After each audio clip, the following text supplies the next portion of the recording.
یہ بھی سمجھیے کہ یہاں فتح سے کیا مراد ہے. یہ سورۃ الحدید ہے.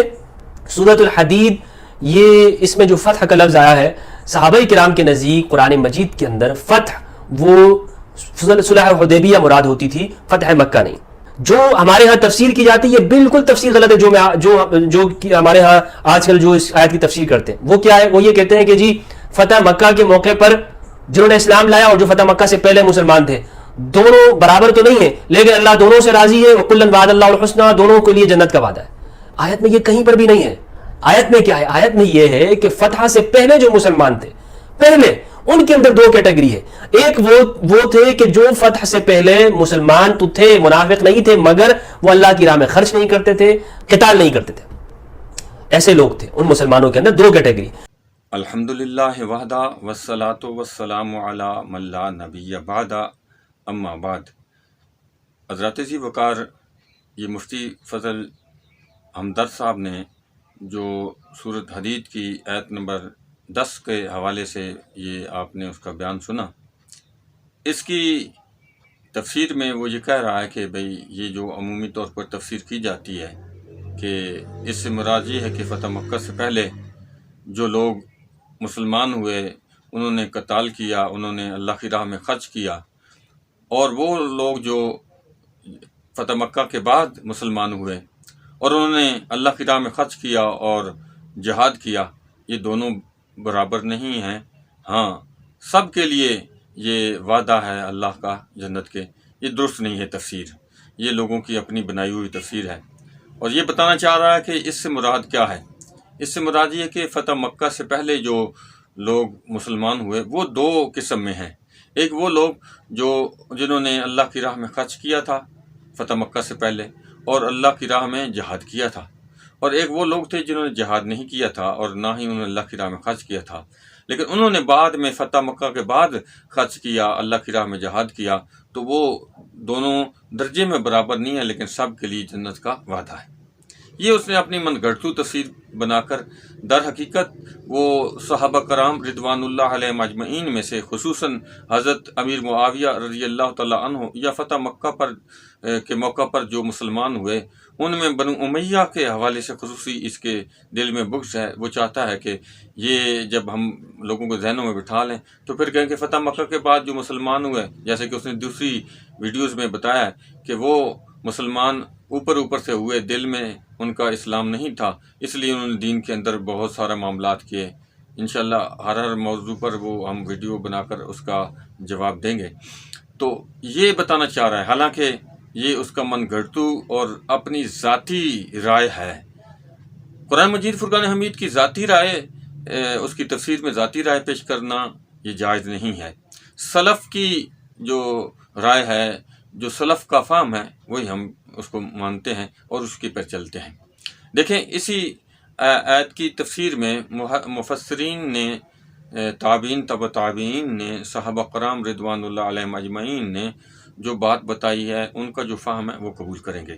جیسا کہ تفسیر کبیر میں سورۃ توبہ کی جو آیت نمبر 100 ہے اس کے تحت صاحب تفسیر کبیر فرماتے ہیں کہ حمید بن زیاد سے مروی ہے کہ وہ فرماتے ہیں کہ ایک دن میں نے محمد بن کعب کرزی رحم اللہ سے عرض کیا کہ کیا مجھے آپ رسول اللہ صلی اللہ علیہ وسلم کے صحابہ کی بامی آویشوں کے بارے میں کچھ بتائیں گے؟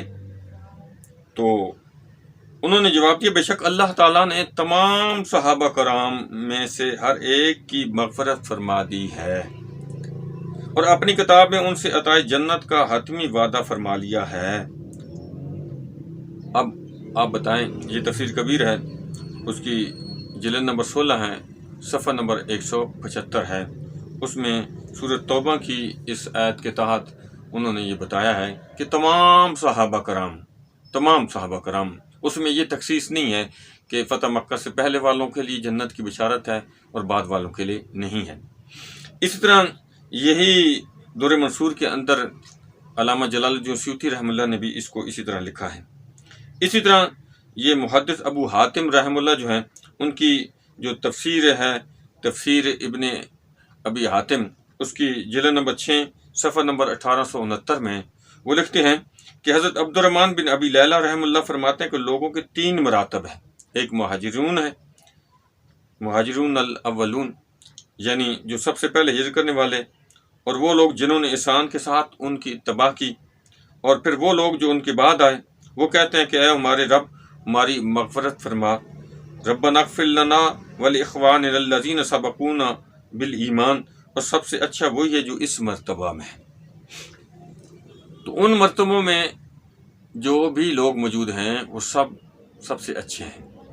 اسی طرح آپ دیکھیں کہ در حقیقت یہ تفسیر سورہ حدید کی آیت نمبر جو 10 ہے، لا یستوی منکم من انفق من قبل الفتح وقاتل، کہ برابر نہیں ہیں ان میں سے جنہوں نے اللہ کی راہ میں خرچ کیا اور قتال کیا یعنی جہاد کیا، من قبل الفتح، فتح سے پہلے.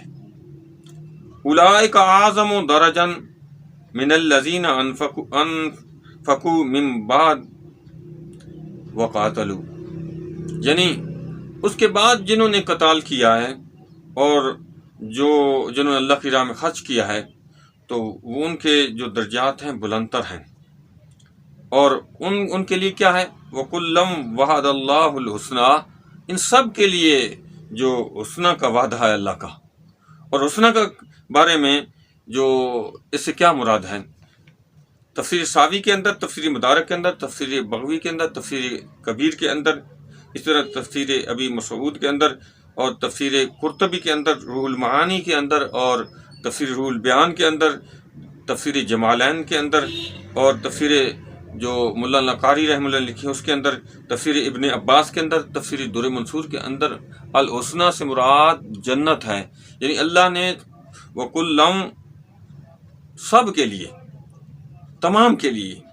اب اس میں تمام میں تخصیص کر کے فتح مکہ سے پہلے کا بتانا کہ یہ درست نہیں ہے، کہ بعد والے بھی جو ہیں اس وعدے میں شامل ہیں. صرف فتح مکہ سے پہلے والوں کے لیے یہ تخصیص کر دینا یہ درست نہیں ہے، یہ بغض صحابہ ہے. ورنہ اگر یہی مان لیا جائے بالفرض تو پھر بھی حضرت امیر معاویہ رضی اللہ تعالی عنہ جو ہیں وہ فتح مکہ سے پہلے ایمان لا چکے تھے. ان کے ایمان کے بارے میں جو محدثین ہیں، مفسرین ہیں، انہوں نے اس بارے میں تفصیل سے لکھا ہے. حضرت امیر معاویہ رضی اللہ تعالیٰ عنہ کے بارے میں 2 قول موجود ہیں. ایک یہ کہ وہ فتح مکہ جو 8 ہجری میں ہوا اس میں مسلمان ہوئے، اور ایک قول یہ کہ فتح مکہ سے قبل 7 ہجری میں مسلمان ہوئے. حضرت امیر معاویہ رضی اللہ عنہ خود فرماتے ہیں کہ میں نے نبی کریم صلی اللہ تعالی علیہ وآلہ وسلم کے بال مبارک جو ہیں وہ چھوٹے کیے. یہ صحیح بخاری میں سند صحیح کے ساتھ موجود ہے، صحیح بخاری حدیث نمبر 1730 میں. اور حضرت عبداللہ ابن عباس جو ہیں وہ روایت کرتے ہیں حضرت امیر معاویہ رضی اللہ تعالیٰ عنہ سے. اس طرح امام مسلم رحمہ اللہ نے بھی صحیح مسلم حدیث نمبر 1246 میں بتایا کہ حضرت امیر معاویہ رضی اللہ تعالیٰ عنہ نے جو نبی کریم صلی اللہ علیہ وسلم کے بال چھوٹے کیے تھے وہ مروہ کے مقام پر تھا.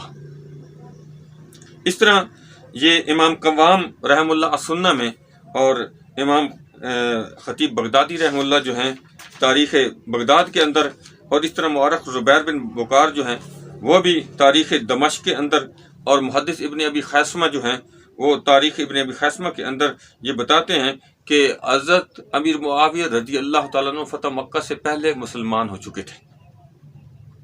محدث ابن اسحاق جو ہیں تاریخ دمشق کے اندر اس بارے میں لکھتے ہیں کہ آیا انہوں نے اسلام کیوں نہیں ظاہر کیا تھا.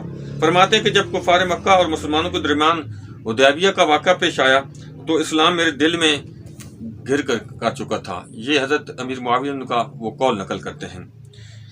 میں نے اس بات کا ذکر اپنی والدہ حضرت ہندہ سے کیا تو انہوں نے فرمایا خبردار اگر تو نے اپنے باپ کے مذہب کی مخالفت کی تو تمہارا خرچہ پانی بند کر دیں گے.